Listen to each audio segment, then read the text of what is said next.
اے صادقو خداوند میں شادمان رہو، حمد کرنا راست بازوں کو زیبا ہے، ستار کے ساتھ خداوند کا شکر کرو، بلند آواز کے ساتھ اچھی طرح بجاؤ۔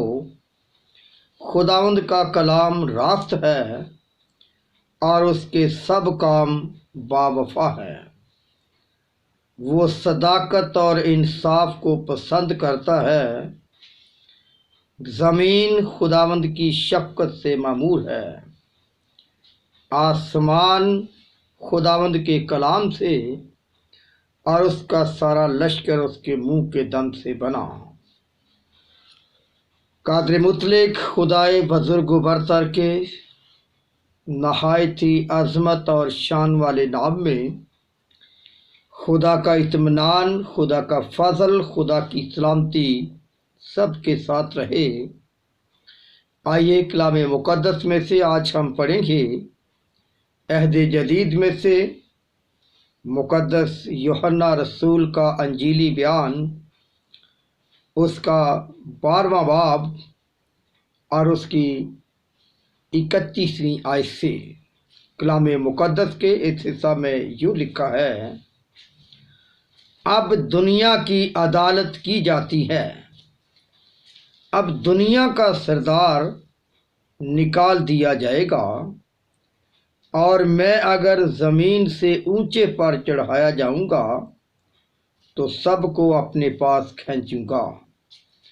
اس نے اس بات سے اشارہ کیا کہ میں کس موت سے مرنے کو ہوں۔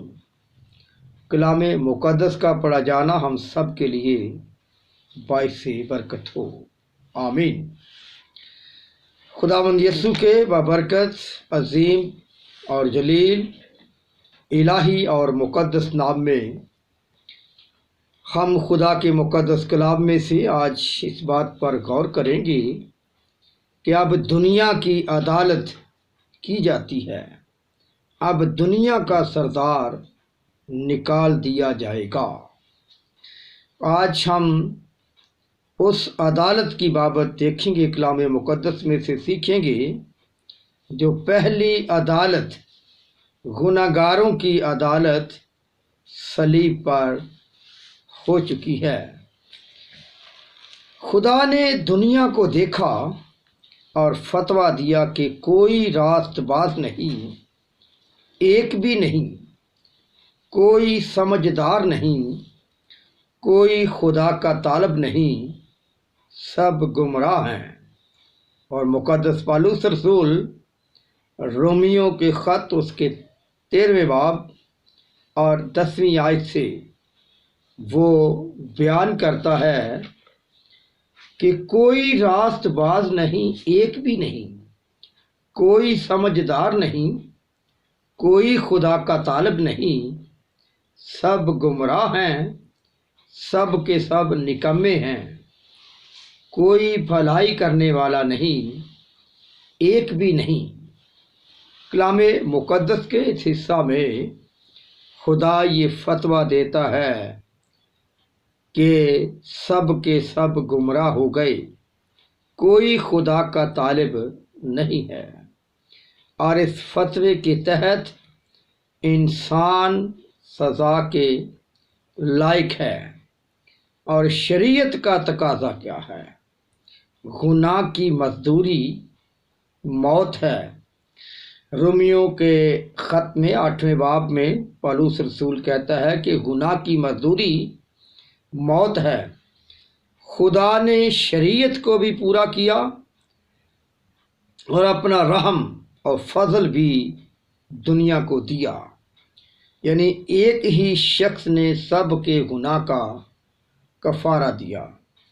اور مقدس پطرس اپنے دوسرے خط میں 3 باب کی 9ویں آیت میں لکھتا ہے: پس خدا کا رحم اور انصاف دونوں با یک وقت ظاہر یوں ہوئے کہ اس نے سب انسانوں کے گناہوں اور بدیوں کو اپنے بیٹے پر لاد دیا۔ خدا کا یہ کارنامہ انسانی عقل و فہم سے بالکل بعید ہے۔ اور پھر یسایہ 53 باب اس کارنامے کو بیان کرتا ہے کہ کون ہمارے پیغام پر ایمان لایا اور کس پر خدا کا بازو ظاہر ہوا۔ یسایہ 53 باب میں بزرگ یسایہ نبی اس پورے نقشے کو ہمارے سامنے رکھتا ہے کہ خداوند یسوع مسیح نے ہماری مشقتیں اٹھا لیں، وہ ہماری خاطر گھائل کیا گیا، یعنی اس کی صلیبی موت کا پورا بیان یسایہ 53 باب میں ہم پڑھتے ہیں۔ اور پھر یوحنا کی انجیل 12 باب 31 آیت میں خداوند یسوع مسیح نے کہا کہ اب دنیا کی عدالت کی جاتی ہے، اب دنیا کا سردار نکال دیا جائے گا۔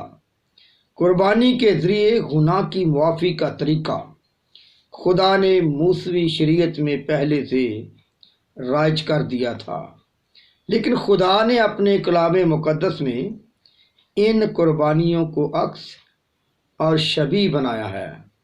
اور رومیوں کا خط 3 باب اور اس کی 24 آیت جب ہم پڑھتے ہیں تو کلام مقدس میں ہمیں ایک اور بات نظر آتی ہے، مگر اس کے فضل کے سبب سے، اس مخلصی کے وسیلہ سے جو مسیح یسوع میں ہے، مفت راست باز ٹھہرائے جاتے ہیں۔ اسے خدا نے اس کے خون کے باعث ایک ایسا کفارہ ٹھہرایا جو ایمان لانے سے فائدہ مند ہو، تاکہ جو گناہ پیشتر ہو چکے تھے اور جن سے خدا نے تحمل کر کے طرح دی تھی، ان کے بارے میں وہ اپنی راست بازی ظاہر کرے گا۔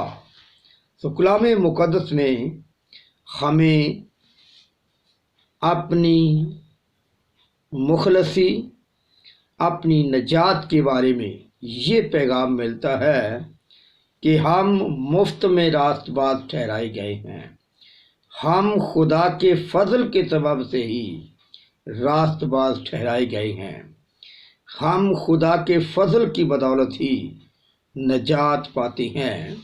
اور یوحنا کی انجیل 5 باب میں 24 آیت میں خداوند یسوع مسیح نے خود کہا، میں تم سے سچ کہتا ہوں، جو کلام سنتا اور میرے بھیجنے والے کا یقین کرتا ہے، ہمیشہ کی زندگی اس کی ہے اور اس پر سزا کا حکم نہیں ہوتا، بلکہ وہ موت سے نکل کر زندگی میں داخل ہو گیا ہے۔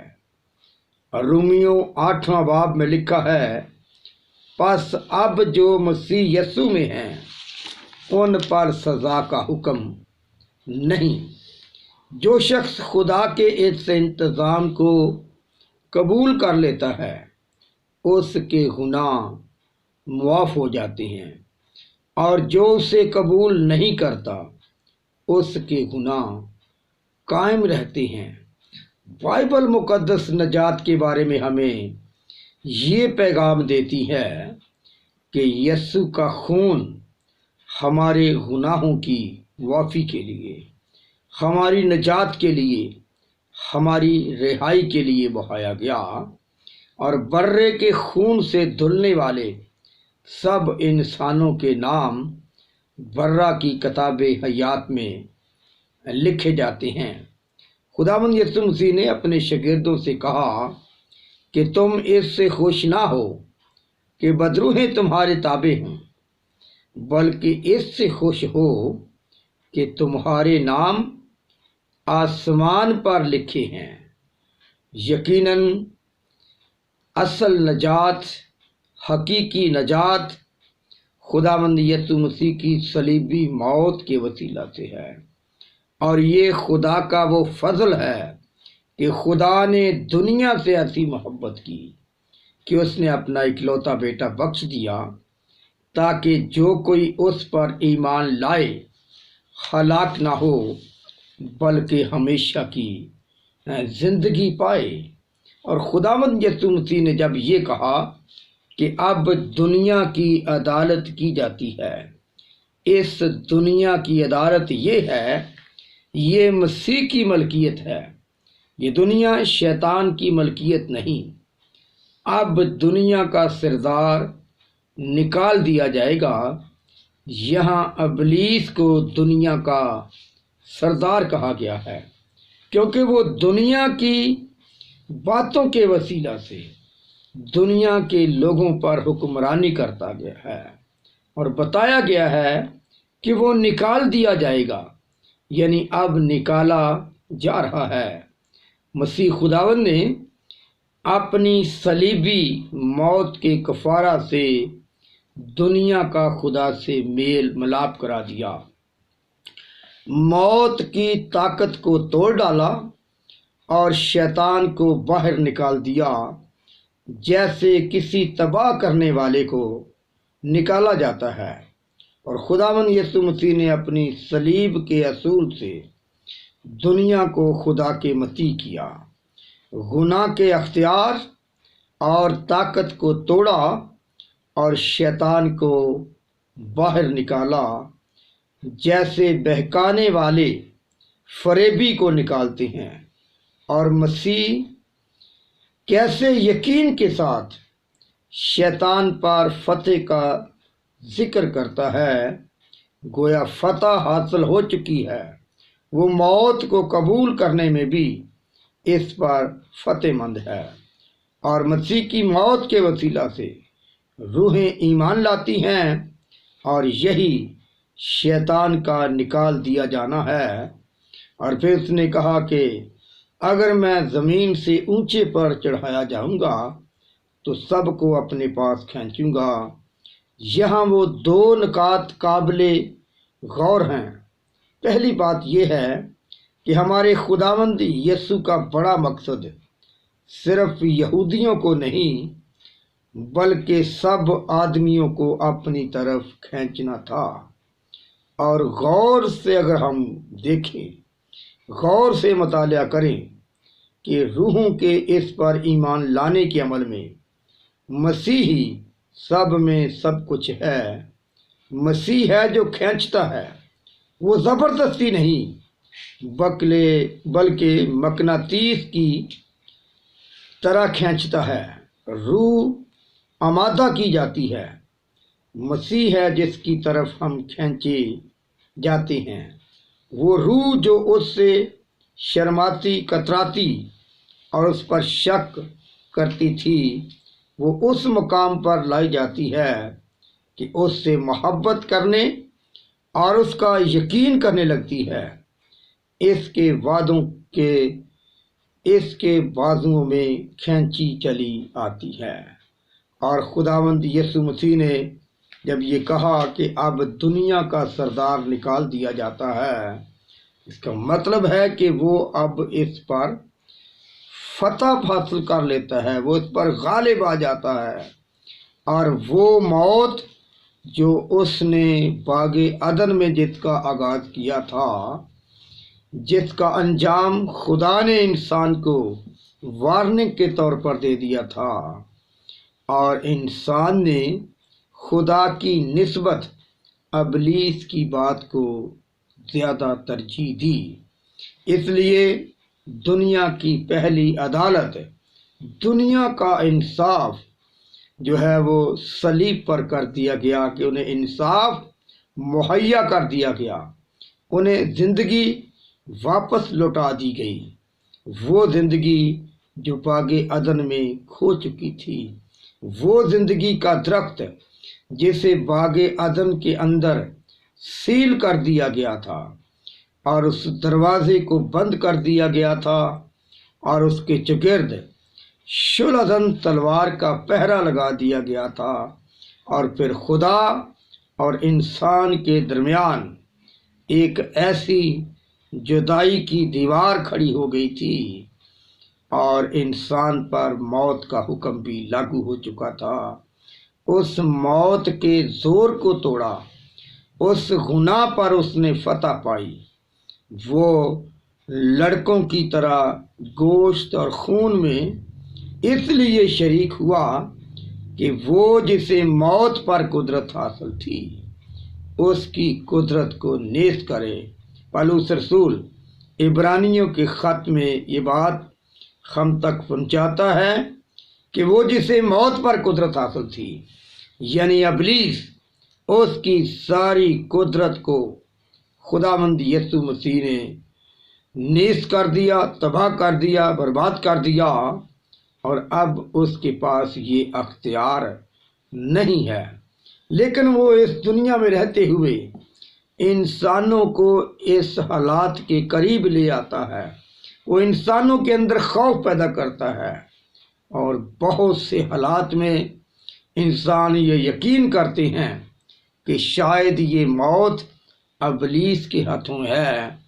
ابلیس کوشش کرتا ہے کہ ہر شخص اس بات کا یقین کرے، اور یہ یقین اس لیے وہ دلانا چاہتا ہے تاکہ انسان اس سے خوف زدہ ہو، اس کی دہشت سے کمزور ہو جائے اور اس کی طرف کھینچا چلا جائے۔